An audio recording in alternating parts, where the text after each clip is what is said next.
The jungle was alive, not in the way we know forests today, but in a manner that felt closer to a breathing, dreaming creature. Trees soared hundreds of feet into the sky, their trunks wide enough to hide entire families behind. Their leaves glowed faintly under the silver touch of the moon, pulsing with light like the heartbeat of some ancient giant. Vines as thick as serpents twisted downward, alive with crawling insects that shimmered in iridescent hues. The rivers that cut through the land were not just water, they shimmered like crystal streams, alive with blue fireflies that swam in glowing patterns across the surface. This was Earth 1.5 million years ago, but to anyone who might have stumbled upon it, it would have seemed like another planet, like the world of Avatar, where life itself glowed and thrummed with alien beauty. Aya moved quietly through this wilderness, though her steps carried both courage and fear. She was no ordinary wanderer, she was the daughter of a small nomadic tribe, raised to know the voices of animals, the language of the wind, and the whisper of roots beneath the soil. Yet even with her deep connection to nature, she knew she was a fragile thing here. The beasts that roamed this land were vast, their muscles carved by survival, their eyes fierce with hunger. Compared to them, Aya was nothing more than a fragile bloom, delicate and fleeting. But her spirit, oh, her spirit was different. Where others fled from the unknown, Aya's heart beat with curiosity, drawing her deeper into mysteries that most would not dare touch. That night, the jungle was restless. The air was heavy, filled with the distant howls of creatures locked in battles unseen. Aya wrapped herself in a thin hide cloak, her tribe's talisman, a bone charm, hanging around her neck. The moon above was swollen, painting the forest in silver light that clung to every vine and stone. She had wandered too far, chasing the faint glow of rare blossoms said to hold healing power. But in her search, she had lost her path, and now every sound made her heart race. The chirp of an insect sounded like a drumbeat, the crack of a branch like thunder. She gripped her stone blade tighter, knowing it was barely a toothpick against the predators that watched from the dark. Then it came. A shadow, no, a presence. She felt it before she saw it, a shift in the air, the way birds suddenly hushed, the way the wind seemed to hold its breath. Aya froze, her pulse quickening, her senses sharp as flint. From between the colossal roots of an ancient tree, something emerged. At first, it was only a blur, a movement too large to belong to any creature she had known. Then the figure stepped into the moonlight, and her breath caught in her throat. It was a beast, not like the wolves she had seen hunt in packs, not like the saber-toothed predators that roamed the plains, this was something far more immense, more primeval. Its body was a fortress of muscle and sinew, each movement rippling with terrifying strength. Its hide shimmered faintly, as if armored by the earth itself, bearing scars that told of countless battles. Claws curved from its hands, long and sharp enough to shred stone. Its face was framed by a mane of coarse fur, but what struck Aya most were its eyes, golden, vast, and burning with a depth she did not expect. She should have run. Instinct screamed at her to flee, to climb, to vanish into the undergrowth. But her legs would not move.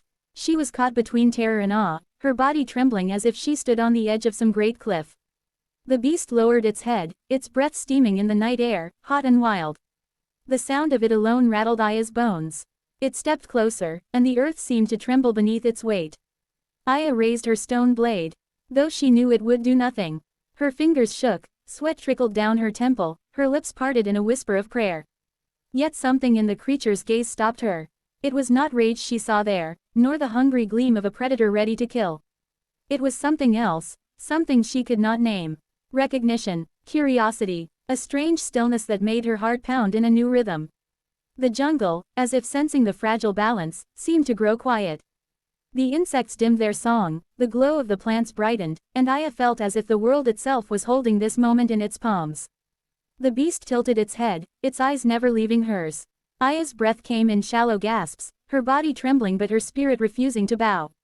For the first time, she dared to think, what if it was not here to destroy her? What if fate had drawn them together in this impossible place? Her hand, though shaking, slowly lowered the stone blade. The air felt charged, alive with something beyond fear, beyond instinct. Carefully, as if every motion carried the weight of destiny, Aya extended her hand. Her fingers hovered inches from the beast's massive form, trembling like a leaf in the wind. The beast did not strike. Instead, it bent closer, its golden eyes reflecting the faint glow of the vines. Its breath washed over her, hot and wild, carrying the scent of earth, blood, and something untamed. Aya's heart hammered so loudly she thought it might shatter her chest, yet she did not pull back. Inch by inch, her fingers brushed against the beast's hide. It was rough, scarred, warm with life. A shiver ran through her body. And in that instant, something passed between them. Not words, neither had the tongue of the other. But a pulse, a rhythm, an unspoken acknowledgement. Two beings, worlds apart in form and fate, standing on the edge of trust.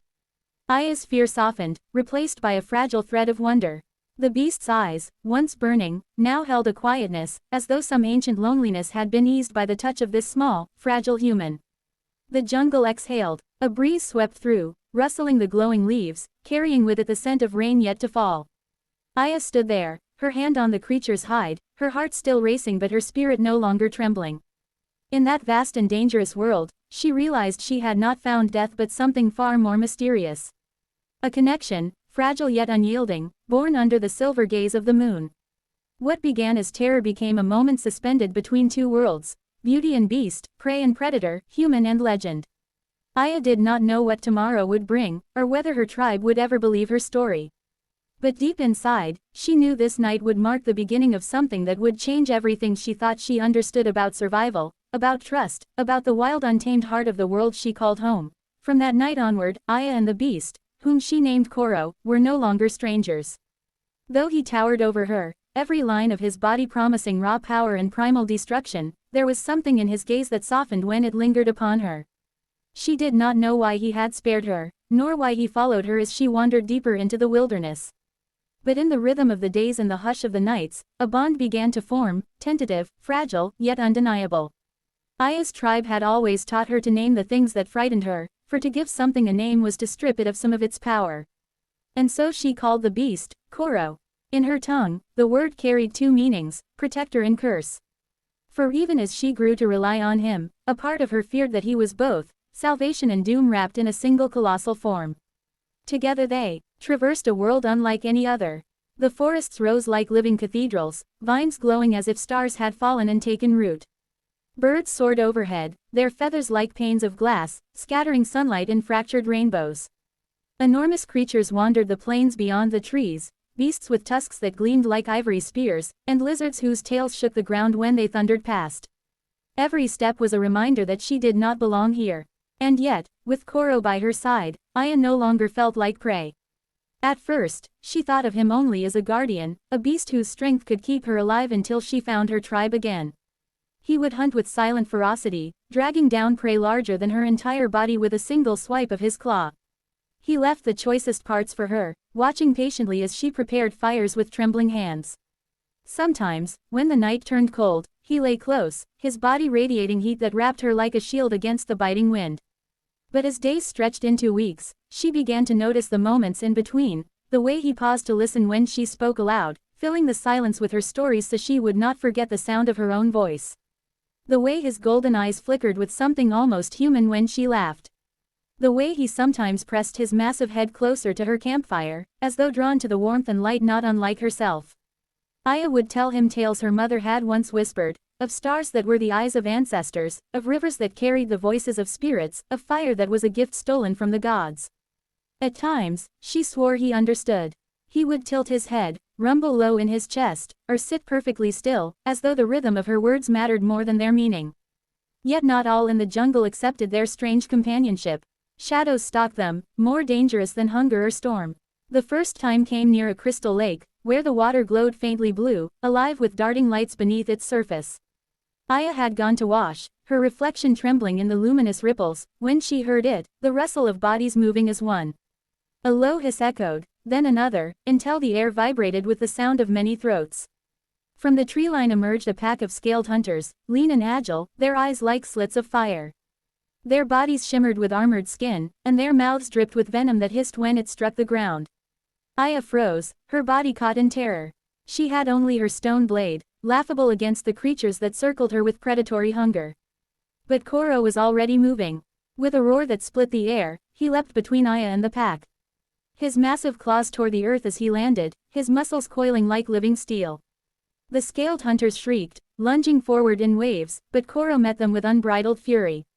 His claws slashed, his teeth crushed bone, his tail struck like a battering ram. Yet there were too many. They swarmed, biting, clawing, forcing him backward toward the lake's edge. Aya's instincts screamed at her to run. She could flee, hide, survive, but her legs did not move. Instead, her heart surged with something fierce, something she had not felt before.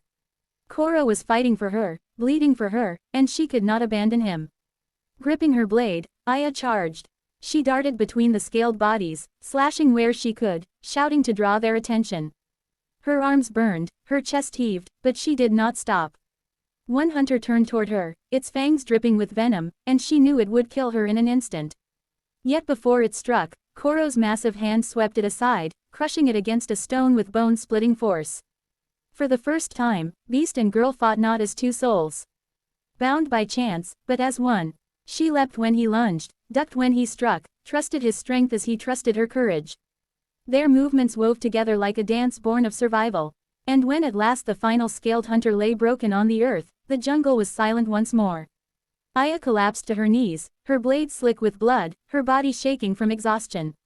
Koro, bleeding from a dozen wounds, stood over her, his chest heaving, his golden eyes glowing in the moonlight. Slowly, with effort, he lowered himself beside her, the earth groaning beneath his weight. Without thinking, Aya reached out. Her hand pressed against one of his wounds, her fingers trembling as she whispered words of comfort. The beast rumbled low, not in pain but in acknowledgement. His gaze met hers, and in that moment Aya understood something deeper than survival. They were no longer predator and prey, no longer beast and girl. They were bound by trust, by the fire of battle, by a connection that defied the laws of the world around them. The days that followed only deepened that bond. Aya tended to his wounds with herbs she gathered, whispering to him as though her words could stitch his skin. Koro, though slow to heal, never once left her side. At night, when the stars stretched like silver rivers across the sky, Aya would rest her head against his massive arm, feeling the steady rise and fall of his breath. She felt safe in a way she had never known, even among her tribe. But safety in this world was never permanent. Whispers of greater dangers haunted the jungle, creatures older, stronger, more cunning than even Koro. And though she feared them, Aya no longer felt small. She had faced death and chosen trust. She had stood beside a beast and found something greater than fear. One night, as flames crackled between them, Aya looked at Koro and spoke softly. "Perhaps we are both lost, you and I. But if the world means to devour us, let it try. For together, we are more than it can swallow." Koro's golden eyes glowed in the firelight, and for the first time, Aya thought she saw him smile. In that vast, untamed world, beautiful, terrifying, endless, they were not just beauty and beast. They were companions, warriors, souls bound against the darkness. And though tomorrow was uncertain, Aya knew with absolute clarity, she was no longer wandering alone.